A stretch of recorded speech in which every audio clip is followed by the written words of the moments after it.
നമസ്കാരം. പ്രിയ പ്രേക്ഷകർക്ക് വെള്ളി നക്ഷത്രങ്ങളുടെ ഒരു പുതിയ പതിപ്പിലേക്ക് സ്നേഹം നിറഞ്ഞ സ്വാഗതം. കഥാപാത്രങ്ങൾക്ക് വലിപ്പ ചെറുപ്പമില്ല, പ്രസക്തി മാത്രമേ ഉള്ളൂ. പ്രസക്തമായ കഥാപാത്രം അതെത്ര ചെറുതാണെങ്കിലും പ്രധാനമാണ്. പ്രാധാന്യമുള്ള അത്തരം ചുരുക്കം ചില കഥാപാത്രങ്ങൾ ഈ നടൻ്റെ പേരിലാണ്. ഐൻ എന്ന സിദ്ധാർത്ഥ് ശിവ ചിത്രത്തിലൂടെ നേടിയ ദേശീയ അംഗീകാരം ആ നടനെ മുസ്തഫ എന്ന് അടയാളപ്പെടുത്തി. മുസ്തഫയാണ് ഇന്ന് വെള്ളി നക്ഷത്രങ്ങളോടൊപ്പം. മുസ്തഫ, സ്വാഗതം. ഒരു പക്ഷേ മുസ്തഫ, എനിക്ക് തോന്നുന്നു മുസ്തഫ ഇപ്പോഴല്ലായിരുന്നു ശരിക്കും ഞങ്ങൾക്ക് കിട്ടേണ്ടിയിരുന്നത്. ഞങ്ങൾ അതിൻ്റെ ആ ഒരു സ്പെഷ്യൽ ജൂറി മെൻഷൻ കിട്ടിയല്ലോ, നാഷണൽ ലെവൽ അല്ലേ, ഒരു ദേശീയ അംഗീകാരം കിട്ടിയ സമയത്ത് ഞങ്ങൾ കുറേ ഓടിച്ചിട്ട് പിടിക്കാൻ നോക്കിയതാണ്. ഞങ്ങളിങ്ങനെ പിടിക്കാൻ നോക്കും, മുസ്തഫ ഇങ്ങനെ കുതറിപ്പോകുന്നു. അന്ന് എന്തോ തിരക്കുകളിലായിരുന്നു, സ്വാഭാവികമായിട്ടും ലോഹത്തിൻ്റെ തിരക്കുണ്ടായിരുന്നു, മറ്റു തിരക്കുകളൊക്കെ ഉണ്ടായിരുന്നു. എന്നാലും ഇപ്പോഴെങ്കിലും കിട്ടിയപ്പോൾ ചോദിച്ചു തുടങ്ങാൻ ഇങ്ങനെയെന്ന് തോന്നുന്നു. മുസ്തഫ തുടങ്ങുന്നത് എനിക്കറിയില്ല, ശരിയല്ലെങ്കിൽ തിരുത്തിക്കോളൂ, ഒരു 4ാം ക്ലാസ്സുകാരനായിട്ട് പൂച്ച സന്യാസി എന്ന് പറഞ്ഞൊരു നാടകം ചെയ്തുകൊണ്ടാണ് വേദിയിൽ വന്നത് എന്ന രീതിയിൽ മുസ്തഫയെ കുറിച്ച് ഇങ്ങനെ അന്വേഷിച്ചപ്പോൾ ഒരു കണ്ടെത്തൽ കിട്ടി. അപ്പം അത് എന്താ പറയുക, അതിങ്ങനെ യാദൃശ്ചികമായി സംഭവിച്ച് മുസ്തഫയിലേക്ക് ഒരു അഭിനയത്തോടുള്ള ഇഷ്ടം വരികയായിരുന്നോ, അതോ മുസ്തഫയിലെ അഭിനയിക്കാനുള്ള ഇഷ്ടം അതിലേക്ക് മുസ്തഫ എത്തിക്കുകയായിരുന്നു? രണ്ടും ആവാം. കാരണം സത്യം പറഞ്ഞാൽ 4ാം ക്ലാസ് പഠിക്കുന്ന സമയത്ത് ആ നാടകം നാരായണ മാഷ് പറഞ്ഞൊരു മാഷുണ്ടായിരുന്നു. മാഷ് കുറച്ച് ഈ കലാപരമായിട്ടുള്ളൊക്കെ ഇൻട്രസ്റ്റിംഗ് ഒക്കെ ഉള്ളൊരു സാറായിരുന്നു. അപ്പോൾ എനിക്ക് തോന്നുന്നു ഏറ്റവും വികൃതിയുള്ള കുറച്ച് പേരെയാണ് തോന്നുന്നു അന്ന് സെലക്ട് ചെയ്തത് സാറ്. കാരണം നാടകത്തിലൂടെ കലയിലൂടെ വരെ എങ്ങനെ നന്നാക്കി എടുക്കാം, എനിക്ക് തോന്നുന്നു അങ്ങനെയാണെന്ന് തോന്നുന്നു. ഞാൻ നോക്കുമ്പോൾ അന്ന് നാടകത്തിലുണ്ടായിരുന്ന എല്ലാവരും, മിക്ക പിള്ളേരും ആ സ്കൂളിൽ തന്നെ ഏറ്റവും മികച്ച വികൃതി പിള്ളേരായിരുന്നു. തീർച്ചയായിട്ടും. അപ്പോൾ അതിനുശേഷമാണ് അതിനുശേഷമല്ല, അതിന് മുമ്പേ ഈ ടി വിയിൽ വരുന്ന സിനിമകളോടൊക്കെ ഉണ്ടായിരുന്നൊരു ഇഷ്ടം. അത് ചില സീക്വൻസൊക്കെ കൂട്ടുകാരുടെ അടുത്ത് അഭിനയിച്ച് കാണിക്കുക, സിനിമയിൽ ഞാൻ കണ്ട സിനിമയിൽ ഇങ്ങനെയായിരുന്നു എന്നൊക്കെ പറഞ്ഞ് കുടുംബത്തിലെ എല്ലാവരും കൂടി കൂടുന്ന സമയത്ത് കാണിക്കുക. അങ്ങനെയൊക്കെ തുടക്കത്തിലേ ഉണ്ടായിരുന്നു. അപ്പോൾ എവിടെയോ എൻ്റെ ഉള്ളിൽ അങ്ങനെ ഒരു ആഗ്രഹം ഉണ്ടായിരുന്നു എന്നാണ് എനിക്ക് തോന്നുന്നത്. ഈ ആഗ്രഹങ്ങളിലേക്ക് സപ്പോർട്ട് ചെയ്യുന്ന രീതിയിൽ ഒരു സാഹചര്യം ഉണ്ടായിരുന്നു ശരിക്കും പറഞ്ഞാൽ തുടക്കകാലത്തൊക്കെ? അങ്ങനെയല്ല, മലപ്പുറം പോലെ ഒരു ജില്ല നമുക്ക് ഇപ്പോഴാണ് മലപ്പുറം കുറച്ചുകൂടി ഓപ്പൺ അപ്പ് ആയി വരുന്നത്. അപ്പൊ അങ്ങനെ പ്രത്യേകിച്ച് മുസ്തഫ ജനിച്ചു വളർന്നു വരുന്ന ഒരു മതത്തിന്റെ ഒരു കെട്ടുപാട്, ഇങ്ങനെ പല കാര്യങ്ങൾ കൊണ്ടും ഒരുപാട് വിലക്കുകൾ വരാം. അപ്പം അതേത് രീതിയിലായിരുന്നു ആ ഒരു സമയത്ത്? മതത്തിന്റെ കെട്ടുപാടൊന്നും അങ്ങനെ എനിക്ക് എഫക്ട് ചെയ്തിട്ടില്ല. ഒന്ന്, ഞാൻ ജീവിച്ച് വളർന്നൊരു വില്ലേജ്, ആ ഒരു സാഹചര്യം ഭയങ്കര ഒരു പ്രശ്നം ഉണ്ടായിരുന്നു. നമുക്ക് എങ്ങനെ വെളിയിലോട്ട് വരാം എന്നുള്ളൊരു ആ ഒരു സാഹചര്യത്തിൽ നിന്ന് എങ്ങനെ നമുക്ക് ഇതിൻ്റെ ഒരു മെയിൻ സ്ട്രീമിലേക്ക് വരാം എന്നുള്ളതിൻ്റെ ഒക്കെ ഒരു കൺഫ്യൂഷൻ ഉണ്ടായിരുന്നു. പിന്നെ അതുപോലെ തന്നെ ഞാൻ സ്കൂൾ കലോത്സവങ്ങളിലൊന്നും ഞാൻ ഒരു പരിപാടിക്കും പങ്കെടുത്തിട്ടുണ്ടായിരുന്നില്ല. പിന്നീട് നാടകം, ഈ 4ാം ക്ലാസ്സിലെ നാടകം കഴിഞ്ഞിട്ട് പിന്നെ ഞാൻ ഒരു പരിപാടിക്കും പങ്കെടുത്തില്ല. ഒരു നാടകത്തിന് ഞാൻ പേര് കൊടുത്തു, റിഹേഴ്സലൊക്കെ തുടങ്ങി. പക്ഷെ എനിക്കെന്തോ ഒരു കംഫർട്ടബിൾ ആയി തോന്നിയില്ല. അതുകൊണ്ട് ഞാൻ ഇല്ല എന്നൊക്കെ പറഞ്ഞ് പിന്നെ മിമിക്രി മത്സരത്തിന് ഞാൻ പേര് കൊടുത്തു. സെലക്ഷൻ ടൈമിൽ ഞാൻ മുങ്ങിക്കളഞ്ഞു. അങ്ങനെയൊക്കെ ആയിരുന്നു. അതിന് ശേഷമാണ് ശരിക്കും ഞാൻ കുറച്ചും കൂടി സജീവമായിട്ട് നാട്ടിലെ ഒരു ക്ലബിന്, വീടിനടുത്ത് തന്നെ ഒരു ക്ലബ്ബ് ഉണ്ടായിരുന്നു. അപ്പം അവിടുത്തെ ഒരു 25ാം വാർഷികം വരുന്നു എന്ന് പറഞ്ഞപ്പോൾ നാട്ടിലുള്ള നമ്മളെ കുറച്ച് സുഹൃത്തുക്കൾ, വൈകുന്നേരങ്ങളിൽ ഇരിക്കുന്ന ആളുകളെല്ലാം കൂടി ചേർന്ന് ഞാനൊരു ചെറിയ സ്ക്രിപ്റ്റൊക്കെ എഴുതി ഉണ്ടാക്കി. നമ്മൾ അങ്ങനെയാണ് ശരിക്കും ഒരു സ്റ്റാർട്ടിംഗ് എന്ന് പറയുന്നത്. അതിന് മുമ്പ് മിമിക്രിയൊക്കെ അവിടെ ഇവിടെയൊക്കെ സ്റ്റേജിലൊക്കെ കാണിക്കും. അതായത് നാട്ടിൻപുറത്ത് എന്താ ചെയ്യാ മിമിക്രിയിൽ പൊതുവെ? അങ്ങനെയൊന്നുമില്ല, അന്ന് അധികം സ്കിറ്റുകളൊക്കെ ആയിരുന്നു. പിന്നെ ചില സൗണ്ടുകൾ ഇമിറ്റേറ്റ് ചെയ്യും. അങ്ങനെ നടന്മാരൊന്നും ഇമിറ്റേറ്റ് ചെയ്യാറില്ല. പറഞ്ഞാലും ചെയ്യിക്കില്ല, അത് വിചാരിച്ചിട്ട് അങ്ങനെ പറയണ്ട, ചെയ്തതാണെങ്കിൽ പറഞ്ഞോളും, കുഴപ്പമില്ല. അതല്ല, മറ്റത് ഭയങ്കര ക്ലീശയല്ലേ, നടനാണ് എന്നാൽ ഈ നടനെ ഒന്ന് ചെയ്ത് കാണിക്കും, അത് വേണ്ട നമുക്ക്. ഈ ഇപ്പം സ്കിറ്റ് എഴുതിയെന്ന് പറഞ്ഞു, അത് എഴുതി പോയതാണോ അതോ ആദ്യമേ എഴുത്ത് ഇങ്ങനെ കൂടെ ഉണ്ടോ? ഇല്ല, എനിക്ക് തോന്നുന്നു അതാണ് സ്റ്റാർട്ടിങ് തോന്നുന്നു അന്ന് ആ ചെയ്ത. കാരണം ഇങ്ങനൊരു അവസരമാണ്, നമ്മളെ ക്ലബ്ബാണ്. അപ്പൊ നമുക്ക് എല്ലാവരും കൂടി ഒരു എന്തെങ്കിലും നമ്മുടേതായ ഒരു സാധനം ചെയ്യണം എന്നൊക്കെ പറഞ്ഞ അങ്ങനെ അന്ന് എനിക്ക് തോന്നുന്നു ക്ലബ്ബിൽ എക്സിക്യൂട്ടീവ് മെമ്പറൊക്കെ ആയിരുന്നു. അന്ന് അതൊരു 16-17 വയസ്സുള്ള സമയത്ത് തന്നെയാണ്. അപ്പോൾ ഇതൊക്കെ ഇപ്പൊ നമ്മൾക്ക് പരിചയമുള്ള പരിസരത്ത് നമുക്ക് കംഫർട്ടബിൾ ആയിട്ടുള്ള ആൾക്കാരുടെ ഇടയിൽ നിന്ന് ചെയ്യുന്ന കാര്യം. അത് കഴിഞ്ഞ് ഇതിലേക്ക് കുറച്ച് സീരിയസ് ആയിട്ട് ഒരു ടേൺ എടുക്കണം എന്നൊരു തോന്നലിലേക്ക് വരുന്നതും ഒരു റിയാലിറ്റി ഷോയിൽ പങ്കെടുത്തിരുന്നല്ലോ അല്ലെ, ആർട്ടിസ്റ്റ് ബെസ്റ്റ് ആക്ടർ. അപ്പൊ അതിലേക്കൊക്കെ വരാൻ ആ ഒരു തീരുമാനത്തിലേക്ക് വരുന്നതൊക്കെ എങ്ങനെയാ? കുറച്ചുകൂടി ഇത് തന്നെയാണ് എൻ്റെ ഒരു ഏരിയ. എനിക്ക് തോന്നുന്നു കുറച്ചും കൂടി ആക്ടിങ് കുറച്ചും കൂടി സീരിയസ് ആയിട്ട് കാണാൻ തുടങ്ങിയത് നാട്ടില് ഒരു അമേച്ചർ തിയേറ്റർ ഭരത തിയേറ്റേഴ്സ് എന്ന് പറഞ്ഞിട്ടൊരു തിയേറ്റർ ഗ്രൂപ്പ് ഉണ്ടായിരുന്നു. അതിൻ്റെ ഒരു നടത്തിപ്പുകാരൻ അല്ലെങ്കിൽ ഒരു സ്ഥാപകൻ എന്നൊക്കെ പറയുന്ന പ്രഭാത് എന്ന് പറഞ്ഞുള്ള എൻ്റെ ഒരു ഗുരുനാഥനാണ്, സുഹൃത്താണ്, ജ്യേഷ്ഠ സ്ഥാനത്താണ്. അങ്ങനെ ഞാൻ ഈ സത്യം പറഞ്ഞാൽ ഈ ക്ലബിന് വേണ്ടി എഴുതിയ നാടകം അന്ന് ഞങ്ങൾക്ക് അവതരിപ്പിക്കാൻ പറ്റിയില്ല സ്റ്റേജിൽ. അങ്ങനെ ഒരു അപ്പം അത് ഈ പ്രഭാത് അറിയും. പിന്നെ അവിടെ തന്നെ ക്ലബ്ബുകാർ നടത്തുന്ന ഒരു വലിയ നാടകം, അതിനകത്ത് ഞങ്ങളെ സമാധാനിപ്പിക്കാൻ വേണ്ടി ഞങ്ങൾക്കൊക്കെ ചെറിയ വേഷമൊക്കെ തന്ന് അപ്പോൾ ആ നാടകം ഒന്ന് ഗ്രൂം ചെയ്യാനായിട്ട് പ്രഭാതമായിട്ട് വന്നിരുന്നു. അപ്പോൾ ഇങ്ങനെ ഒരു സംഭവം എഴുതിയിട്ടുണ്ടായിരുന്നു, അത് നടക്കാതെ പോയി എന്നൊക്കെ പുള്ളി അറിഞ്ഞപ്പോൾ പുള്ളി പറഞ്ഞു ഒരു കാര്യം ചെയ്യാൻ എൻ്റെ കൂടെ വാ, എൻ്റെ കൂടെ കുടിക്കൂ എന്ന് പറഞ്ഞിട്ടാണ് ആ ഗ്രൂപ്പിലേക്ക് ഞാൻ പതുക്കെ കയറുന്നത്. അന്ന് ഞാൻ ഈ ഗ്രൂപ്പിൽ വന്ന സമയത്താണ് പ്രഭാതേട്ടൻ ഒരു സ്കൂൾ യുവജനോത്സവത്തിന് വേണ്ടിയിട്ടൊരു പ്ലേ ചെയ്യുന്നുണ്ടായിരുന്നു. അപ്പോൾ അതിൻ്റെ പിന്നണിയിൽ നിന്നുകൊണ്ടാണ് ഞാൻ ശരിക്കും അതിൻ്റെ കൂടെ അങ്ങനെ സഞ്ചരിക്കാൻ തുടങ്ങിയത്. പിന്നീട് ആ ഒരു ഗ്രൂപ്പിന്റെ കൂടെ വന്നൊരു യാത്ര പിന്നെ മുസ്തഫയിലേക്കായിട്ടൊരു ടേൺ എടുക്കുന്നത് എപ്പോഴാണ്? അത് ഈ പറഞ്ഞ പോലെ ഞങ്ങൾ പലരും ഈ സമയമാകുമ്പോഴേക്കും ഞാൻ ശരിക്കും ഫോട്ടോഗ്രാഫി ഇൻട്രസ്റ്റിംഗ് ആയിട്ട് അത് പഠിക്കാനായിട്ട് ഒരു സ്റ്റുഡിയോയിൽ, ഈ പ്രഭാതേട്ടൻ്റെ ചേട്ടൻ തന്നെ ഒരു സ്റ്റുഡിയോയിൽ ഈ പണി പഠിക്കാൻ, അതായത് ഫോട്ടോഗ്രാഫി ഭയങ്കര ഇൻട്രസ്റ്റ് ആയിരുന്നു. കാരണം നമ്മളെ കുടുംബത്തിലേക്കുള്ള കല്യാണത്തിന് അന്നൊക്കെ ഈ ഓട്ടോ ബോക്സ് ക്യാമറ കൊണ്ടുവരും യാഷിക്കയുടെ ഗൾഫിൽ നിന്ന്. എന്നിട്ട് എല്ലാവരും എൻ്റെ അടുത്ത് ഏൽപ്പിക്കും. അന്ന് ചെറിയ ചിത്രം വരാൻ പരിപാടികളൊക്കെ ഉള്ളത് കാരണം ഇവൻ ഒരു കലാകാരനാണെന്നുള്ള കുടുംബം അംഗീകരിച്ചത് നേരത്തെ. അതെ, അപ്പോൾ അതുകൊണ്ട് മിക്ക കല്യാണത്തിനും എൻ്റെ കയ്യിലാണ് ക്യാമറ ഉണ്ടാവുക. അപ്പോൾ ഒരു കല്യാണ ഫോട്ടോയിലും എൻ്റെ പടം ഉണ്ടാവില്ല. അങ്ങനെ അപ്പോൾ ഈ ഫോട്ടോഗ്രാഫി അങ്ങനെ എനിക്ക് ഭയങ്കര ഇൻട്രസ്റ്റ് ആയിട്ടാണ് ഞാൻ പ്രഭാതേട്ടൻ്റെ അടുത്ത് പറഞ്ഞ ഒരു കാര്യം, ഈ ഏട്ടൻ്റെ സ്റ്റുഡിയോയിൽ നിന്നോ എന്ന് പറഞ്ഞിട്ട് black and white print developing process ഉള്ള സമയത്താണത്. അപ്പോൾ ഈ ഫീൽഡ് ബോഡിയിലായിരുന്നു ഫോട്ടോ എടുത്തിരുന്നത്. അപ്പോൾ അത് ഭയങ്കര ഇൻട്രസ്റ്റിംഗ് ആയിരുന്നു. നമ്മൾ കുറേ പ്രോസസ്സ് ഉണ്ടായിരുന്നു, ഡാർക്ക് റൂമിൽ കയറിയിട്ടുള്ള പരിപാടികളൊക്കെ. അതും ഈ പറഞ്ഞ പോലെ ഇതിനോടുള്ളൊരു താല്പര്യം കാരണം അതൊക്കെ ഭയങ്കര ഇൻട്രസ്റ്റിംഗ് ആയിരുന്നു. അപ്പോൾ ഈ എല്ലാവരും ഞാൻ ആ ജോലിയിൽ പോയി. പിന്നെ കുറേ പേര് കൂട്ടുകാരൊക്കെ വേറെ പല ജോലിയും ചെയ്യുന്ന ആളുകളാണ്. നാട്ടു ജോലിക്ക് പോകുന്ന ആൾക്കാരുണ്ട്, പിന്നെ ഇൻഡസ്ട്രി ജോലിക്ക് പോകുന്ന ആൾക്കാരുണ്ട്. അപ്പോൾ ഇവരൊക്കെ വൈകിട്ട് വന്ന് കൂടിയിരിക്കും, ഏതെങ്കിലും സ്ക്രിപ്റ്റ് കിട്ടിയാൽ അതെടുത്ത് വായിക്കും, പിന്നെ നാടകങ്ങൾ കണ്ടതിനെ കുറിച്ച് ചർച്ച ചെയ്യും. അങ്ങനെയൊക്കെയാണ് നമ്മൾ വളരെ കുറച്ച് നാടകങ്ങളെ ചെയ്തിട്ടുള്ളൂ. ഈ തിയേറ്റർ ഭരത തിയേറ്റേഴ്സ് ഞങ്ങൾ ഉള്ള സമയത്ത് കുറച്ച് നാടകങ്ങളെ ചെയ്തിട്ടുള്ളൂ. പക്ഷേ ഓരോ നാടകവും കുറേ സമയം എടുത്തിട്ടാണ് ചെയ്തത്. അപ്പോൾ ഇതൊരു പഠനത്തിൻ്റെ ഭാഗമായിരുന്നു. നമ്മൾ അറിയാണ്ട് ഇതിൻ്റെ ഒരു അഭിനയത്തിൻ്റെ എല്ലാ വശങ്ങളും നമ്മൾ പതുക്കെ പഠിച്ചു വരുമായിരുന്നു. അത് അവിടെ ഒരു സ്ട്രിക്റ്റ് ആയിട്ടുള്ളൊരു പഠിപ്പിക്കലൊന്നുമല്ല, നമ്മൾ എക്സ്പീരിയൻസ് ചെയ്തുകൊണ്ട് കിട്ടുന്ന ഒരു ചെയ്ത് പഠിക്കായിരുന്നു. അതിനുശേഷം ഈ ഒരു ഞങ്ങൾക്കൊക്കെ അറിയുന്ന ഒരു മുസ്തഫയിലേക്ക് ആ ഒരു ജേർണി ഒരുപക്ഷെ ബെസ്റ്റ് ആക്ടറിലാണെന്ന് തോന്നുന്നു സ്റ്റാർട്ട് ചെയ്യണം. അപ്പൊ അങ്ങനെ ഒരു ഇതിലേക്ക് പോവാം എന്നൊരു തോന്നല്. അപ്പൊ അതുവരെ അങ്ങനെ ഉണ്ടായിരുന്നില്ല എന്ന് തോന്നുന്നു. എന്തോ കലയുമായി ബന്ധപ്പെട്ട് എവിടേക്കോ നിൽക്കണം എന്ന് മാത്രമായിരുന്നു തോന്നുന്നു. അപ്പൊ അവിടുന്ന് എങ്ങനെയാണ് ആ ഒരു ടേൺ എടുക്കണം, ഇനി ഇങ്ങനെ ഇതിലേക്കൊന്ന് പോയി നോക്കണം എന്നൊരു തോന്നൽ വരുന്നത് എപ്പോഴാണ്? അത് സത്യം പറഞ്ഞാൽ ഈ ബെസ്റ്റ് ആക്ടറിലേക്ക് ഉള്ളൊരു അതിൻ്റെ ആഡ് ഒരു സ്ക്രോളിംഗ് ഒക്കെ പോകുന്നുണ്ട്. അപ്പോൾ എൻ്റെ അനിയത്തിയാണ് മെസ്സേജ് അയക്കണത്. അത് ശരി. ഈ ഫോർമാറ്റ് ഒക്കെ അടിച്ച്, അപ്പോൾ അതിലെന്തോ മിസ്റ്റേക്ക് പറ്റി തിരിച്ച് റീപ്ലൈ വന്നില്ല. ഓക്കെ. അപ്പോൾ ഈ സെയിം ടൈമിൽ എൻ്റെ അന്ന് മിമിക്രി ഞങ്ങൾ ഒരുമിച്ച് ചെയ്യുന്ന എൻ്റെ 2-3 സുഹൃത്തുക്കളുണ്ടായിരുന്നു. അവർ ഇതേപോലെ എടാ ഞങ്ങളിങ്ങനെ മെസ്സേജ് അയച്ചു, പിന്നെ നീ വരില്ലെന്ന് വെച്ചു. ഞാൻ പറഞ്ഞു എനിക്കിങ്ങനെ അനിയത്തി അയച്ചു എന്ന് പറഞ്ഞു, എനിക്ക് റീപ്ലൈ ഒന്നും വന്നില്ല. അപ്പോൾ രജിസ്റ്റർ ആയണോന്ന് അറിയില്ല. അപ്പം അവരോട് ഞങ്ങൾ വിളിച്ച് ചോദിക്കാം, ഈ വാ എന്തായാലും വാന്ന് പറഞ്ഞു. അങ്ങനെ അവന്മാർ വിളിച്ച് ചോദിച്ച് അവിടെ പോയിട്ട് രജിസ്റ്റർ ചെയ്താൽ മതി എന്ന് പറഞ്ഞു. അവരെ ചിലവിലാണ് ഞാൻ ട്രിവാൻഡ്രത്തേക്ക് ഇതിൻ്റെ ഫസ്റ്റ് ഓഡിഷന് പോണത്.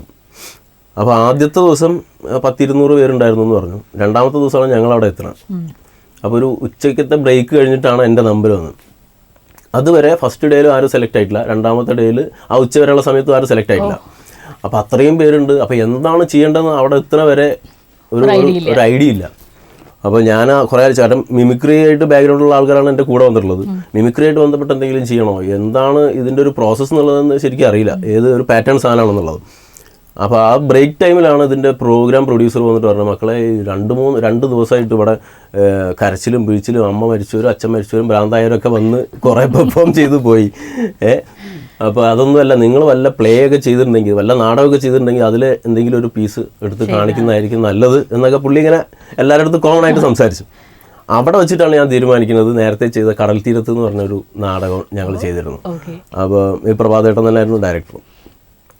അപ്പോൾ അതിലെ ഒരു സീക്വൻസ് ഞാൻ കണ്ടുണ്ണി എന്ന് പറഞ്ഞ ക്യാരക്ടറാണ് ചെയ്തത്.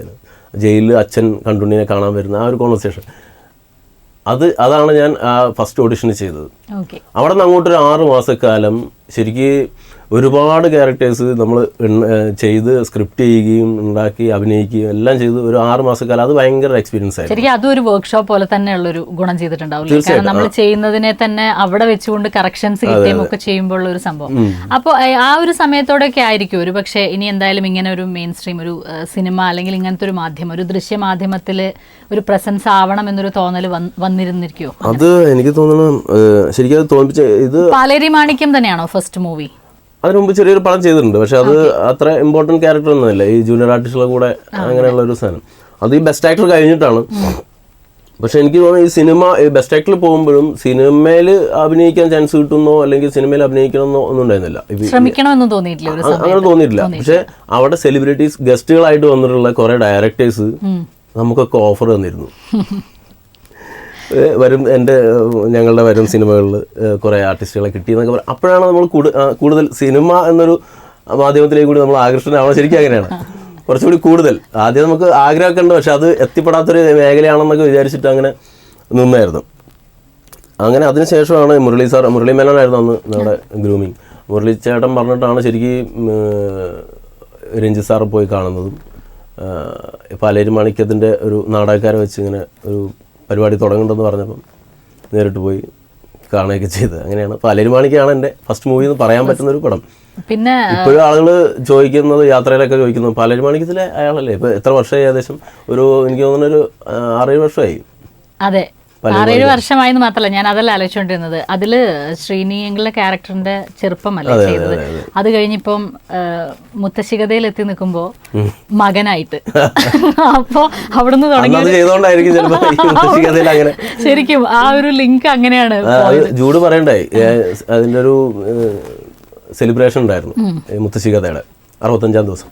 അപ്പൊ അന്ന് എന്നെ ഇൻവൈറ്റ് ചെയ്യുന്നതിന് മുമ്പ് ജൂഡ് പറഞ്ഞതാണ്, കുറച്ചു കാലം മുമ്പ് പാലേരി മാണിക്യം കണ്ടപ്പോൾ എനിക്ക് സ്ട്രൈക്ക് ചെയ്തിട്ടുള്ള ഒരാളാണ്.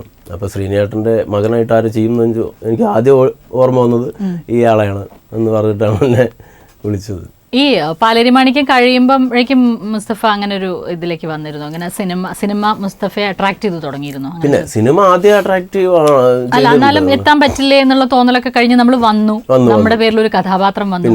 അപ്പൊ നമുക്ക് കുറച്ചുകൂടി നമ്മുടെ ഒരു തോട്ടിന്റെ ലെവലും എല്ലാം വേറൊരു രീതിയിലേക്ക്. എനിക്ക് തോന്നുന്നു ഞാൻ എൻ്റെ ഭാഗത്തുനിന്ന് ഒരുപാട് ഇതിന്റെ പിറകെ പോയിട്ടുള്ളൊരു എഫേർട്ട് ഉണ്ടായില്ല എന്നാണ് ഞാൻ എന്നെ വിലയിരുത്തുമ്പോൾ എനിക്ക് തോന്നുന്ന ഒരു കാര്യമാണ്. കാരണം പലരും പല കഥകൾ പറഞ്ഞു കേൾക്കുമ്പോൾ ഞാൻ ചെയ്തത് വളരെ കുറഞ്ഞു പോയി എന്ന് എനിക്ക് തോന്നുന്നുണ്ട്.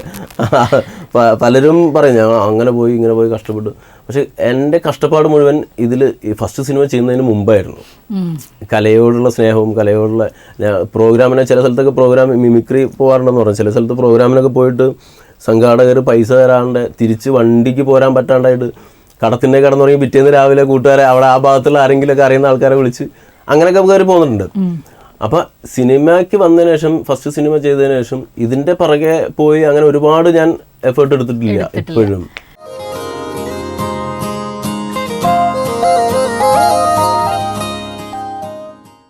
ഇപ്പൊ ഈ ചെയ്ത ചുരുക്കം കഥാപാത്രങ്ങൾ മാനു എന്തായാലും ഫേവറേറ്റ് ആയിരിക്കും, അതിന് ഏത് കാലത്തുമായിരിക്കും. അതല്ലാതെ മുസ്തഫയ്ക്ക് പെട്ടെന്ന് എല്ലാ കഥാപാത്രങ്ങളും പ്രിയപ്പെട്ടത് തന്നെയാണ് ഒരു ആക്ടറെ സംബന്ധിച്ച്. എന്നാലും മുസ്തഫയുടെ ഒരു അങ്ങനെ സംസാരിക്കുകയാണെങ്കിൽ ഏറ്റവും കൂടുതൽ സംസാരിക്കാൻ ഇഷ്ടപ്പെടുന്ന കഥാപാത്രങ്ങൾ ഏതായിരിക്കും? കാരണം ആ ഒരു പ്രോസസ്സോ നമ്മൾ അഭിനയിക്കുന്ന പ്രോസസ്സോ അതിൽ ഇൻവോൾവ് ആ ചിലപ്പോൾ കണ്ട് ഓഡിയൻസ് ഇഷ്ടപ്പെട്ടതെന്നുള്ള അതൊന്നും ആയിരിക്കില്ല എൻ്റെ ക്രൈറ്റീരിയ. ആ രീതിയിൽ ഇഷ്ടപ്പെട്ട ക്യാരക്ടർ പറയുമ്പോൾ പാലേരി മാണിക്യം തന്നെയാണ് ശരിക്കും ചെയ്തതിലൊരു എടുത്തു പറയുന്ന ഒരു ക്യാരക്ടർ. പിന്നെ സിദ്ധുവിന് എന്നെ നേരത്തെ അറിയാവുന്നതുകൊണ്ടായിരിക്കും ഞാൻ എപ്പോഴും പറയും, എനിക്ക് അവാർഡ് കിട്ടിയതിനേക്കാൾ കൂടുതൽ എനിക്ക് ഒരു സന്തോഷം തരുന്നത് സിദ്ധു ആ ക്യാരക്ടറിൽ എന്നെ കാസ്റ്റ് ചെയ്തു എന്നുള്ളതാണ്. കാരണം അത് നേരത്തെ ഞങ്ങൾ തമ്മിലുള്ളൊരു പരിചയമായിരിക്കാം ചിലപ്പോൾ, അല്ലെങ്കിൽ ഇവൻ സിദ്ധു മനസ്സ് കണ്ട ക്യാരക്ടറിൻ്റെ എന്തെങ്കിലുമൊക്കെ എനിക്കുണ്ടെന്ന് തോന്നിയോണ്ടായിരിക്കാം. മാനു അവാർഡ് കിട്ടുകൊണ്ട് മാത്രമല്ല, അത് എന്നും ഇങ്ങനെ ഇപ്പോഴും അതിൻ്റെയൊക്കെ എവിടേക്കോ കിടക്കണമെന്ന് എനിക്ക് തോന്നുന്നത്. മാനുവിലേക്ക് ശരിക്കും അങ്ങോട്ട് ഇറങ്ങിയിട്ടല്ലേ മാനു അയിൻ കണ്ടവർക്ക് തീർച്ചയായിട്ടും ഇപ്പൊ എന്ത് മുസ്തഫ പറഞ്ഞാലും അത് കറക്റ്റ് ആയിട്ട് റിലേറ്റ് ചെയ്യും. അതെ അതെ. കാരണം എന്താ പറയാ, സിനിമ ഞാൻ കണ്ടതാ, ഞാൻ 2 പ്രാവശ്യം കണ്ടു, അടുപ്പിച്ച് 2 ദിവസം. എനിക്കിപ്പോ ഈ കഴിഞ്ഞ ആഴ്ച എനിക്ക് ഭയങ്കര സന്തോഷമുണ്ടായ ഒരു കാര്യം, ജയസൂര്യ എന്നെ വിളിച്ചിട്ട് ഞാൻ അയിൻ കണ്ടു മുസ്തഫ, ഞാൻ ഇൻസ്റ്റാൾമെൻ്റ് ആയിട്ടാണ് കണ്ടതെന്ന് പറഞ്ഞു. കാരണം ഏതോ ഷൂട്ടിൻ്റെ ഇടയിൽ DVD കിട്ടിയപ്പോൾ കുറേശ്ശെ ഗ്യാപ്പിൽ ഇരുന്നിട്ടാണ് കണ്ടത്. പക്ഷേ ഞാൻ കംപ്ലീറ്റ് ചെയ്തതിന് ശേഷമാണ് വിളിക്കുന്നത്. അതിൽ 1-2 ഷോട്ട് ഞാൻ റിപ്പീറ്റ് ചെയ്ത് കണ്ടു എന്ന് പറഞ്ഞു. ഒന്ന് ആ പേര് പറയുന്ന ഒരു സാധനമാണ്, മുഹമ്മദ് ജലാലുദ്ദീൻ റൂഹി എന്ന് പറയുന്ന സാധനം. അങ്ങനെ ഡീറ്റെയിൽ ആയിട്ട്. അപ്പോൾ എനിക്ക് ഭയങ്കര സന്തോഷമായി. കാരണം ഒരു മെയിൻ സ്ട്രീം സിനിമയിൽ നിന്ന് ഒരാൾ വിളിച്ചിട്ട്, നേരത്തെ ജയേട്ടൻ ഒന്നാമത് വിളിക്കാൻ കാരണം 2014 സ്പെഷ്യൽ മെൻഷൻ എനിക്ക് കിട്ടി, 2015 ജയേട്ടനാണ് കിട്ടിയത്. അപ്പോൾ ജയേട്ടൻ പറയുമ്പോൾ അത്രയും മൈന്യൂട്ടായിട്ട് ഓരോ സീക്വൻസ് എടുത്തിട്ട് എൻ്റെ അടുത്ത് അഭിപ്രായം പറഞ്ഞപ്പോൾ എനിക്ക് ഭയങ്കര സന്തോഷമായി. തീർച്ചയായിട്ടും. കാരണം അങ്ങനെ ആരും അഭിപ്രായം പറഞ്ഞില്ല സത്യം പറഞ്ഞാൽ. കാരണം അത് കൂടുതൽ ജനങ്ങളിലേക്ക് എത്തിയില്ല, അതുകൊണ്ടാണ് ആ സിനിമ. വേറെ ജനങ്ങളുടെ കാണാത്ത ആൾക്കാരുടെ കുറ്റമല്ല, അത് നമുക്കത് കാണിക്കാൻ അല്ലെങ്കിൽ എത്തിക്കാൻ പറ്റിയില്ല എന്നുള്ളതാണ്. റിലീസ് ചെയ്ത സമയത്ത് പോലും 3 സെന്ററുകളാണ് ഉണ്ടായിരുന്നത്. അതെ, ഇനിയിപ്പോൾ പ്രേക്ഷകരോട് പറയാണ്, DVD കിട്ടുന്നവർ നിർബന്ധമായിട്ടും അയിൻ കാണണം കേട്ടോ. അത് മുസ്തഫയുടെ പെർഫോമൻസിന് വേണ്ടിയും ആ സിനിമയുടെ ഒരു ഭംഗിക്കും ശരിക്കും നമ്മുടെ ജീവിതത്തോട് വല്ലാതെ അടുത്ത് നിൽക്കുന്ന ഒരു സിനിമ. അത് വൈകിയ വേളയാണെന്ന് അറിയാം, പക്ഷേ ഒന്ന് പറയാണ്, ഞാൻ എൻ്റെ ഭാഗത്ത് നിന്ന് റിക്വസ്റ്റ്. മാനുവിനെ ചെയ്യുമ്പോൾ എന്തെങ്കിലും അങ്ങനത്തെ എന്തെങ്കിലും മാതൃകകൾ ഉണ്ടായിരുന്നോ? അറിയുന്ന പരിസരത്തു നിന്നാണല്ലോ മാനു. അതെ, അങ്ങനെ പ്രത്യേക ഒരാളെ കൊണ്ടുവരാനൊന്നും ശ്രമിച്ചില്ല. പക്ഷേ ഞാൻ പല ഇൻ്റർവ്യൂവിലും പറഞ്ഞാണ് അന്ന് ആ സമയത്തുണ്ടായത്. ഈ കഥ പറയുമ്പോൾ സിദ്ധു എൻ്റെ അടുത്ത് പറഞ്ഞു, അവിടെ നമുക്ക് കോട്ടയത്തൊക്കെ വെച്ച് ചെയ്യാം എന്നാണ് ആദ്യം പറഞ്ഞത്. അപ്പോൾ ഇത് കഥ പറയുന്ന സമയത്ത് ഒരു ചുരുങ്ങിയത് ഒരു അരമുക്കാൽ മണിക്കൂറിൻ്റെ ഒരു കണ്ടന്റ് ഉണ്ടായിരുന്നുള്ളൂ. ബാക്കി നമ്മൾ ഇമ്പ്രൂവൈസ് ചെയ്ത് ചെയ്യണം എന്നൊക്കെ പറഞ്ഞപ്പോൾ ഞാൻ പറഞ്ഞല്ല സിദ്ധു, ഇത് നമുക്ക് എൻ്റെ നാട്ടിൽ ചെയ്യാം. കാരണം ഇതുപോലത്തെ പല ആൾക്കാരെ ഞാൻ എവിടേക്കോ കണ്ടിട്ടുണ്ട് എന്ന് പറഞ്ഞു. പിന്നെ അതിൻ്റെ ഒരു പശ്ചാത്തലം അങ്ങനെയാണ്, ഒരു മുസ്ലിം പശ്ചാത്തലം എന്ന് പറയുമ്പോൾ തന്നെ നമ്മൾ മലബാറിലേക്കാണ് ആദ്യം പോവുക. അപ്പോൾ ഞാൻ പറഞ്ഞു കുറച്ചും കൂടി ഈസി ആയിരിക്കും, എനിക്ക് ഈസി ആയിരിക്കും. പിന്നെ ആ സമയത്ത് വൈഫിൻ്റെ ഡെലിവറി സമയമായിരുന്നു. അപ്പം വീട്ടിൽ നിന്ന് മാറി നിൽക്കാനുള്ള അതാണ് എൻ്റെ ചിന്തയിൽ ആദ്യം പോയ കാര്യം. അപ്പോൾ വേറെ ചില ഗുണങ്ങളും ഉണ്ട്. പിന്നെ എൻ്റെ കുറച്ച് സുഹൃത്തുക്കളുണ്ട് ഇതിൻ്റെ കൂടെ ഉണ്ടാവും. അവർ പ്രത്യേകിച്ച് നമ്മൾ ഇങ്ങനെ ഒരു 0 ബഡ്ജറ്റിൽ ചെയ്യുന്നൊരു പടമാണ് എന്നൊക്കെ പറഞ്ഞിട്ടാണ് അങ്ങോട്ട് മാറിയത്. ഈ മാനു ചെയ്യുന്ന സമയത്ത് ഞാൻ സിദ്ധുവിൻ്റെ അടുത്ത് പറഞ്ഞ ഒരു കാര്യം, ഈ ക്യാരക്ടറിൻ്റെ ഒരു മെൻ്റലി ഒരു ചേഞ്ചാണ് നമ്മൾ പറയാൻ ഉദ്ദേശിച്ചുള്ളത്. അത് ഫിസിക്കലി നമുക്ക് ഒരിക്കലും കാണിക്കാനും പറ്റില്ല, കാണിച്ചിട്ട് കാര്യമില്ല. കാണിച്ചു കഴിഞ്ഞാൽ അത് ആർട്ടിഫിഷ്യലായിരിക്കും. അപ്പോൾ ഈ മെൻ്റലി ചേഞ്ച് എങ്ങനെ കിട്ടുന്നുണ്ട് എന്നുള്ളത് നീ കറക്റ്റായിട്ട് നോക്കണം എന്ന് പറഞ്ഞു. വേറെ ഒന്നും ഈ ടെൻഷൻ അടിക്കില്ല, ബാക്കിയെല്ലാം സംഭവിച്ചോളൂ എന്ന് പറഞ്ഞു. ഇതേപോലെ തന്നെ പോസിറ്റീവായിട്ടുള്ള കാര്യങ്ങളാണ് സിദ്ധു എൻ്റെ അടുത്ത് പറഞ്ഞുകൊണ്ടിരിക്കുന്നത്. ഒരു 2-3 ദിവസം ഒരാഴ്ച ഏതാണ്ട് ഒരാഴ്ചയൊക്കെ ഞങ്ങൾ ഷൂട്ട് ചെയ്ത് കഴിഞ്ഞപ്പോൾ സിദ്ധു എൻ്റെ അടുത്ത് ചോദിച്ചു, നിനക്കെന്താടാ തുടങ്ങണ്ടെന്ന് തോന്നിയോ എന്ന് ചോദിച്ചു, തുടങ്ങി കുടുങ്ങിയെന്ന് തോന്നുന്നുണ്ടോ എന്ന് ചോദിച്ചു. ഞാൻ പറയാനില്ല, അതെന്താ? അപ്പോൾ ഞാൻ ഈ ടെൻഷൻ അടിച്ച് നടക്കുന്നതുകൊണ്ടായിരിക്കും ചിലപ്പോൾ അവൻ ചോദിച്ചിട്ടുണ്ടാവുക. കാരണം ഉച്ചയ്ക്കത്തെ ഫുഡിൻ്റെ സമയം കഴിഞ്ഞാൽ ഞാൻ കൂട്ടുകാരെ വിളിക്കണം, ഫുഡ് കൊണ്ടുവരാനുള്ള സമയം കൊണ്ടുപോകാം. അപ്പോൾ അങ്ങനെ എല്ലാ സാധനങ്ങളും കോസ്റ്റ്യൂം വരെ നമ്മൾ സംഘടിപ്പിക്കുന്നു. അങ്ങനെ എല്ലാ കാര്യത്തിലും ഇങ്ങനെ ഓടിച്ചാടി കളിക്കുകയാണ്. അപ്പോൾ എനിക്ക് ഈ ക്യാരക്ടറിലേക്ക് വരാൻ പറ്റുന്നുണ്ടോ അതാണ് എനിക്ക് സംശയം. അപ്പോൾ ഞാൻ ഇടയ്ക്കിടയ്ക്ക് വന്ന് സിദ്ധുവിനോട് ചോദിക്കും, സിദ്ധുവിനെ ചെയ്യുന്നത് കറക്റ്റാണ്, അങ്ങനെ തന്നെ ചെയ്താൽ മതി. പക്ഷേ അപ്പോഴും എനിക്ക് മാനസികമായിട്ട് ഇത് ആവുണ്ടോ എന്നുള്ളൊരു സംശയം. ഒരു കുറച്ച് സമയം കഴിഞ്ഞപ്പം പിന്നെ ഞാൻ ഇതിലേക്ക് പതുക്കെ കയറി തുടങ്ങിയപ്പോൾ ഉണ്ടായ പ്രശ്നം എന്ന് വെച്ചാൽ വീട്ടിലെ കാര്യങ്ങൾ നോക്കാണ്ടായി ഞാൻ. അത് നോക്കാൻ വേണ്ടിയിട്ടാണ് അവിടെ തന്നെ ഷൂട്ട് ചെയ്യാന്നൊക്കെ തീരുമാനിച്ചത്. അപ്പോൾ വീട്ടിലെ കാര്യങ്ങൾ ശ്രദ്ധിക്കാണ്ടായി, ഒരു കാര്യം നോക്കാണ്ടായി. വീട്ടിലൊരു കാര്യം ചോദിക്കുന്നുമില്ല, അവരെന്നോടൊരു കാര്യം പറയണമില്ല. അപ്പോൾ ചില ദിവസമൊക്കെ നമ്മൾ രാവിലെ ഭക്ഷണം കഴിക്കാൻ വീട്ടിൽ നിന്നാണ്, ഉമ്മ രാവിലെ ഫുഡ് ഉണ്ടാക്കി വയ്ക്കും, അല്ലെങ്കിൽ ഉച്ചയ്ക്ക്. അപ്പം സമയത്തിൻ്റെ ഒരു പ്രശ്നത്തിനനുസരിച്ച് അങ്ങോട്ടൊക്കെ മാറും. അപ്പോൾ പല കാര്യങ്ങൾക്കും വീട്ടിൽ A to Z കാര്യങ്ങൾക്ക് തന്നെയാണ് അവർ ആശ്രയിക്കാറ്. പക്ഷേ ഇത് തുടങ്ങി കുറച്ച് കഴിഞ്ഞപ്പോൾ ഞാൻ മാറി തുടങ്ങി എന്നുള്ളത് മനസ്സിലാക്കിക്കൊണ്ട് വീട്ടുകാർ പിന്നെ ഒന്നും പറയണ്ടായി. പിന്നെ അവരുടെ ഇഷ്ടത്തിന് അവർ ഡീൽ ചെയ്യാൻ തുടങ്ങി. അങ്ങനെയൊക്കെ അറിയാണ്ടാണ് ശരിക്കും അതിൻ്റെ ഒരു പൂർണ്ണതയിലേക്ക്. ഇപ്പം പൂർണ്ണത എന്ന് പറയാൻ കാണുന്നവരാണ് തീരുമാനിക്കേണ്ടത്, നമുക്കറിയില്ല. പക്ഷെ എനിക്കൊരു സാറ്റിസ്ഫാക്ഷൻ വന്നത് പിന്നെ കുറച്ചും കൂടി കഴിഞ്ഞപ്പോഴാണ്. അത്രയും തന്നെ ഞങ്ങളും സാറ്റിസ്ഫൈഡ് ആണ്. അപ്പൊ പിന്നെ കുഴപ്പമില്ല. ഇപ്പം സിനിമയിൽ കഥാപാത്രങ്ങൾ ചെയ്യുന്നുണ്ട്, നേരത്തെ പറഞ്ഞ പോലെ മുസ്തഫ കഥാപാത്രങ്ങളെ തെരഞ്ഞ് ഓടാത്തോണ്ടാണോ എന്തോ ഇനി ഇതിലും കൂടുതൽ കഥാപാത്രങ്ങൾ ചെയ്യേണ്ടുന്ന ഒരാളാണ് മുസ്തഫ എന്ന് ഞങ്ങൾ പ്രേക്ഷകർക്ക് ഫീൽ ചെയ്യുന്നുണ്ട്. കുറച്ചുകൂടി മുസ്തഫയെ ഉപയോഗിക്കാം എന്ന് ഫീൽ ചെയ്യുന്നുണ്ട്. അതെന്തോ ഇനിയും ദിവസങ്ങളും എന്താ പറയുക മുന്നോട്ട് കിടക്കുകയാണ്, സിനിമയും കാലവും കിടക്കുകയാണ്. അപ്പോൾ പിന്നെ അത് പ്രശ്നമല്ല. എന്തായാലും മുസ്തഫ പക്ഷേ സിനിമയുടെ മുന്നിൽ മാത്രമല്ല, ക്യാമറയുടെ മുന്നിൽ മാത്രമല്ല, ക്യാമറയുടെ പിന്നിലേക്കും മുസ്തഫയ്ക്ക് ഒരു താല്പര്യമുണ്ട്. മുസ്തഫ ആ രീതിയിലും വർക്ക് ചെയ്യുന്നു എന്നാണ് അല്ലേ? തീർച്ചയായിട്ടും. അപ്പം അത് ഇതിനകത്ത് വന്നതിന് ശേഷം വന്നൊരു മാറ്റാണോ, അതോ അല്ലെങ്കിൽ ഇങ്ങനെയും കൂടെ അതിന്റെ ഭാഗമാണോ? ഞാൻ പറഞ്ഞല്ലേ ആദ്യം തന്നെ നാടകം എഴുതി തുടങ്ങിയിട്ടാണ് ഞാൻ വന്നതെന്ന് പറഞ്ഞത്. അപ്പൊ അത് പിന്നിലുള്ളൊരു പരിപാടിയായിരുന്നു. അല്ലെങ്കിൽ വേറെ ആരെങ്കിലും എഴുതി വെച്ച നാടകം എടുത്ത് നമുക്ക് ചെയ്യാം. പക്ഷെ അപ്പോഴും തോന്നിയത് നമുക്ക് എന്തെങ്കിലും ചെയ്യണം എന്നുള്ളൊരു താല്പര്യം കൊണ്ടാണ്. ആ തോന്നല് വിടാതെ കൂടെ ഉള്ളത് കൊണ്ടായിരിക്കും. അല്ലെങ്കിൽ സത്യത്തിൽ ഒരു ആക്ടർ എന്ന രീതിയിൽ കോൺസെൻട്രേറ്റ് ചെയ്ത് ശരിക്കും മുസ്തഫയ്ക്ക് ആ ഒരു കംഫർട്ട് ലെവൽ ഈസിലി എടുക്കാമല്ലോ. അതെ അതെ. അപ്പൊ അങ്ങനെ പിന്നെ സിനിമയിൽ അഭിനയിക്കുന്നതിന് മുമ്പ് ഞാൻ 1-2 ഷോർട്ട് ഫിലിംസ് ചെയ്തിട്ടുണ്ട്, ക്യാമറ ചെയ്തിട്ടുണ്ട്, ആൽബംസിന് ക്യാമറ ചെയ്തിട്ടുണ്ട്. അപ്പം ഇതിൻ്റെ പിന്നിലുള്ള പരിപാടികൾ നേരത്തെ തുടങ്ങിയിട്ടുണ്ട്. പക്ഷെ അതിൻ്റെ ഒരു പഠനം എന്നുള്ള രീതിയിൽ പോയിട്ടില്ല. ആരുടെയും കൂടെ നിന്നിട്ടോ അല്ലെങ്കിൽ എന്താണ് ശരിയായ രീതിയിൽ എങ്ങനെയാണ് പോകേണ്ടത് എന്നുള്ളതിനെ കുറിച്ചൊന്നും ആ സമയത്ത് ആലോചിച്ചിട്ടുണ്ടായിരുന്നില്ല. നമുക്ക് അറിയണ കാര്യങ്ങൾ ചെയ്ത് അങ്ങനെ പോയി എന്നുള്ളതാണ്. അതെ. അപ്പോൾ അങ്ങനെയാണ് രഞ്ജിത്ത് സാറിൻ്റെ കൂടെ അസിസ്റ്റ് ചെയ്യാനൊരു അവസരം വന്നപ്പോൾ സാറിൻ്റെ അടുത്ത് എൻ്റെ ആഗ്രഹം പറയും, സാർ നിന്നോളം പറയും ചെയ്തത്. പക്ഷേ ഇപ്പോൾ പുതിയ പടത്തിൽ എനിക്ക് ജോയിൻ ചെയ്യാൻ പറ്റിയില്ല. സിദ്ധാർത്ഥിൻ്റെ സഖാവ് എന്ന് പറഞ്ഞ പടം പാരലി ഇതിൻ്റെ കൂടെ തന്നെ നടക്കുന്നുണ്ട്. അപ്പോൾ അതിനകത്ത് ഞാനൊരു ത്രൂ ഔട്ട് വേഷമാണ് ചെയ്യുന്നത്. അപ്പോൾ അത് രണ്ടും കൂടെ ഒരുമിച്ച് പോകാൻ പറ്റാത്തതുകൊണ്ട് സാറിൻ്റെ കൂടെ പ്രാവശ്യം നിൽക്കാൻ പറ്റില്ല എനിക്ക്. ഓക്കെ.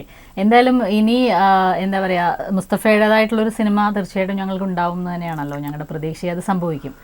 അപ്പോൾ അതിനൊരു മുസ്തഫയുടെ ഒരു കാഴ്ചപ്പാടുണ്ടോ അതിനെക്കുറിച്ച്? ഇല്ല, അങ്ങനെ കാഴ്ചപ്പാടുണ്ട്, ആഗ്രഹമുണ്ട്. പക്ഷെ പ്ലാനിങ് ഇല്ല എന്ന് പറഞ്ഞാൽ ഇപ്പം ഇതുവരെ സംഭവിച്ചതൊന്നും അങ്ങനെ വ്യക്തമായ പ്ലാനിങ്ങോട് കൂടിയിട്ടല്ല. ഞാൻ എൻ്റെ കൂട്ടുകാരടുത്തൊക്കെ പറയും, ഈ അയിൻ ചെയ്യുന്ന സമയത്തും ഇത് നാഷണൽ അവാർഡിന് അയക്കാൻ പോണ സിനിമയാണെന്നോ അല്ലെങ്കിൽ അങ്ങനെ ഒരു മത്സരത്തിന് അയക്കുമെന്നോ, സ്റ്റേറ്റ് അവാർഡ് എന്ന് പറയുന്നൊരു സംഭവമുണ്ട്, നാഷണൽ അവാർഡ് എന്ന് പറയുന്ന സംഭവമുണ്ട്, അത്തരം ചിന്തകളൊന്നും ആ സമയത്ത് മനസ്സിലുണ്ടായിരുന്നില്ല. ആ സമയത്ത് അങ്ങനെ ഒരു ചിന്തയെ മനസ്സിലായിരുന്നില്ല. ഇത് എല്ലാ പരിപാടിയും കഴിഞ്ഞപ്പോഴാണ് സിദ്ധു പറഞ്ഞത് നമ്മൾ നാഷണൽ അവാർഡിന് അയക്കാൻ പോവാണ്. അപ്പോൾ അയക്കണോ, പണി കഴിഞ്ഞില്ല, പൂർത്തിയല്ലേ, നമ്മളെ അങ്ങനെ അയക്കുക പറഞ്ഞിട്ട് അങ്ങനെയൊക്കെയാണ് പിന്നെ അതിലേക്ക് കയറിയത്. അപ്പം ഈ പ്ലാനിങ് ഇതുവരെയുള്ള സംഭവങ്ങളൊന്നും വ്യക്തമായ പ്ലാനിങ്ങോട് കൂടിയിട്ട് ചെയ്തതല്ല, അങ്ങനെ സംഭവിച്ച് പോകുന്നതാണ്. അപ്പോൾ ഇനി ഈ പറഞ്ഞ പോലുള്ള പരിപാടികളൊക്കെ ചിലപ്പം സംഭവിക്കാം. അതൊക്കെ ആഗ്രഹമുണ്ട്. അതിനുള്ള ചില കാര്യങ്ങളൊക്കെ ഇങ്ങനെ നടക്കുന്നു, എഴുത്തും പരിപാടികളൊക്കെ. വേണ്ട സമയത്ത് അതിനെക്കുറിച്ച് കൂടുതലൊന്നും ഇപ്പോൾ ചോദിക്കുന്നില്ല. അതാവുന്ന സമയത്ത് വ്യക്തമായിട്ട് അത് നടക്കട്ടെ എന്ന് തീർച്ചയായിട്ടും ആഗ്രഹിക്കുകയാണ്. നമ്മൾ വൈൻഡപ്പ് ചെയ്യുന്നതിന് മുമ്പ് എന്തായാലും ആ കുടുംബത്തെക്കുറിച്ചും കൂടി ഒന്ന് അങ്ങ് പറഞ്ഞോളൂ. കാരണം അവരെ കുറിച്ച് നമ്മളിപ്പോൾ ഒരുപാട് പറഞ്ഞു. അപ്പോൾ ആൾക്കാർക്കും അറിയാൻ ആഗ്രഹം ഉണ്ടാവും ഏതാണ് കുടുംബം എന്ന് പറയുന്നത്. ഫാമിലി, വീട്ടുകാരുടെ സപ്പോർട്ട് തന്നെയാണ് ശരിക്കും നമ്മുടെ ഒരു പ്ലസ് പോയിന്റ്. അല്ലെങ്കിൽ നമുക്കൊരു പോസിറ്റീവ് എനർജി കിട്ടിക്കൊണ്ടിരുന്നത് എപ്പോഴും കൂട്ടുകാരടുത്തുനിന്നും വീട്ടുകാരടുത്തുനിന്നാണ്. അപ്പോൾ ഉമ്മയും ഉപ്പയുണ്ട്. ഞങ്ങൾ 4 മക്കളാണ്. മൂത്താൾ ഞാനാണ്. എൻ്റെ നേരെ താഴെ ഒരു അനിയൻ, 2 അനിയത്തിമാർ, എല്ലാവരും കല്യാണം കഴിച്ച്. പിന്നെ എനിക്ക് 2 മക്കളുണ്ട്, ഭാര്യയുണ്ട്. ഞങ്ങളെല്ലാവരും, ഞാനും അനിയനും അനിയൻ്റെ ഫാമിലിയും ഞങ്ങളൊക്കെ ഒരുമിച്ചാണ്, ഉമ്മയും ബാപ്പയൊക്കെ. അനിയത്തിമാർ അവരെ കെട്ടിച്ച വീട്ടിൽ നിൽക്കുന്നു. അങ്ങനെയൊക്കെയാണ് പോണത്. ഫാമിലി സുഖമായിട്ട് പോകണം, കുഴപ്പമൊന്നുമില്ല. അപ്പോൾ മുസ്തഫയ്ക്കായിട്ട് പ്രേക്ഷകരോട് എന്തെങ്കിലും നേരിട്ട് കമ്മ്യൂണിക്കേറ്റ് ചെയ്യണ്ടോ, ഞാനെന്ന മീഡിയേഷൻ ഇല്ലാതെ? അങ്ങനെ ഉണ്ടെങ്കിൽ പറയാം. ഒന്നുമില്ല, നേരത്തെ നിങ്ങൾ പറഞ്ഞ പോലെ തന്നെ അയിൻ കാണാത്തവർ ഒരുപാട് വൈകി. ആ സമയത്തൊക്കെ ഇങ്ങനെ പറഞ്ഞിരുന്നു എല്ലാവരുടെ അടുത്തും. DVD ഒക്കെ ഇറങ്ങിയിട്ടുണ്ട്, യൂട്യൂബിലുണ്ട്, കാണാം. ഒരുപാട് ആളുകളിലേക്കൊന്നും എത്താത്തൊരു സിനിമയാണ്. അപ്പോൾ അതിന് വേണ്ടിയിട്ടാണ് നമ്മൾ അത് DVD റിലീസ് ചെയ്തതും ഒക്കെ. പിന്നെ ഇപ്പോൾ ചെയ്തുകൊണ്ടിരിക്കുന്ന പടങ്ങൾ 1-2 പടങ്ങളുണ്ട്. കളം എന്ന് പറഞ്ഞൊരു സിനിമ അഭിനയിച്ചു, അതിൻ്റെ പോസ്റ്റ് പ്രൊഡക്ഷൻ നടന്നുകൊണ്ടിരിക്കുന്നു. പിന്നെ വാക്ക് എന്ന് പറഞ്ഞൊരു സിനിമ ഉണ്ട്. എനിക്ക് ഒരു പ്രതീക്ഷയുള്ളൊരു സിനിമയാണത്. വാക്ക് ചെറിയ വേഷമാണെങ്കിലും എനിക്ക് ഭയങ്കര ഫീൽ ചെയ്ത് അഭിനയിച്ചിട്ടുള്ളൊരു ക്യാരക്ടറാണത്. കൂടാതെ ഇപ്പോൾ സിദ്ധാർത്ഥ ശിവൻ്റെ ഡയറക്റ്റ് ചെയ്യുന്ന നിവിൻ പോളി പടം സഖാവ് എന്ന് പറഞ്ഞ പടത്തിലും കുഴപ്പമില്ലാത്തൊരു വേഷം ചെയ്തു. എന്തായാലും മെയിൻ സ്ട്രീം സിനിമകളിലേക്ക് പതുക്കെ പതുക്കെ വന്നു തുടങ്ങുകയാണ്. പുതിയ ഡയറക്ടേഴ്സിൻ്റെ സിനിമകളിലൊക്കെ ചെയ്യണമെന്ന് ആഗ്രഹമുണ്ട്. അപ്പം ഞാൻ കുറച്ച് ബാക്കോട്ടാണ് ഈ കാര്യത്തിൽ മടിച്ച് നിൽക്കുന്നതുകൊണ്ടാണ്. അവസരങ്ങൾ വരുന്ന പ്രതീക്ഷയാണ്. എല്ലാവരുടെയും പ്രാർത്ഥനയും സപ്പോർട്ടൊക്കെ എപ്പോഴും ഉണ്ടാവണം. സിനിമകൾ ഏതായാലും എല്ലാ സിനിമകളും തിയേറ്ററിൽ പോയി എല്ലാവരും കാണുക, ഞങ്ങളെപ്പോലുള്ള ആളുകളെ സപ്പോർട്ട് ചെയ്യുക, ഇത്രയൊക്കെയാണ്. അപ്പം എന്തായാലും ഈ സമയത്തെങ്കിലും മുസ്തഫയോട് എങ്ങനെ ഇരുന്ന് കുറച്ച് സംസാരിക്കാൻ കിട്ടിയതിൽ ഒരുപാട് സന്തോഷമുണ്ട്. പ്രത്യേകിച്ച് അയിൻ കണ്ടു കഴിഞ്ഞ് അത് ഒരു തരത്തിൽ അങ്ങനെയും ഒരു സന്തോഷമുണ്ട് കേട്ടോ. കാരണം അയിൻ കണ്ടിട്ട് മുസ്തഫയോട് സംസാരിക്കുമ്പോൾ അതിനൊരു വേറൊരു ഭംഗിയുണ്ട്, ഒരു വല്ലാത്തൊരു നമുക്കൊരു വല്ലാത്ത സന്തോഷമുണ്ട്. ആത്മാർത്ഥമായിട്ട് പറയാണ്. അല്ല, മുസ്തഫയുടെ എല്ലാ ക്യാരക്ടേഴ്സും മുസ്തഫ ചെയ്തതൊന്നും നമ്മൾ എന്താ പറയുക, മുസ്തഫ അത് മാർക്ക് ചെയ്യാതെ പോയിട്ടില്ല. എൻ്റെ അടുത്ത് ഭയങ്കര സെലക്റ്റീവ് ആണോ എന്ന് ചോദിക്കാറുണ്ട്.